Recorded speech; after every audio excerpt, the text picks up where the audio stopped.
They promised a world-class stadium, a game-changer for Kenyan sports, a key piece in our AFCON 2027 preparations. But the truth? The project is sinking in financial irregularities, missing funds, and delays that could embarrass the entire nation. This isn't speculation. The Auditor General's latest report has exposed shocking discrepancies in the Talanta Stadium project. 300 million unaccounted for, 1.4 billion missing from the allocated budget, and a project that may already be behind schedule. Let's rewind to March 2023, when construction of the 60,000-seat Talanta Stadium officially began. Former sports CS Ababu Namwamba assured Kenyans that the existing Jamhuri Posta Grounds structures would remain intact. But here's the twist. Audit findings now contradict these assurances, raising questions about the true execution of this project.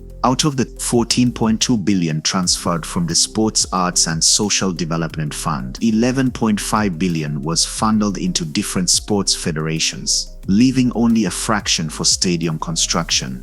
To make matters worse, the project has no audit committee, meaning no clear oversight on how this money is being spent. Meanwhile, our AFCON 2027 co-hosts Tanzania and Uganda are making significant progress in their preparations. With Kenya already behind schedule and massive financial irregularities in play, can we realistically deliver on our co-hosting responsibilities? Or is Talanta Stadium just another PR stunt gone wrong? So what do you think? Will Talanta Stadium be ready in time for AFCON 2027, or is Kenya setting itself up for failure? Should the government be held accountable for these missing funds?